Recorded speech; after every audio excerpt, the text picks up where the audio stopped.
మనుషులు అర్థం చేసుకునేందుకు ఇది మామూలు ప్రేమ కాదు.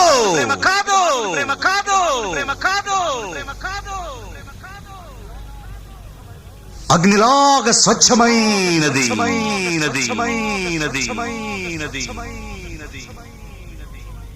గుండెల్లో గాయమేమో చల్లంగా మానిపోయే మాయ చేసే ఆ మాయే ప్రేమాయే.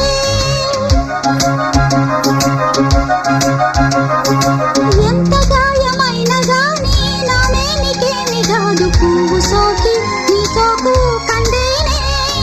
వెలికి రాని వెర్రి ప్రేమ కన్నీటి ధారలోన కరుగుతున్నది.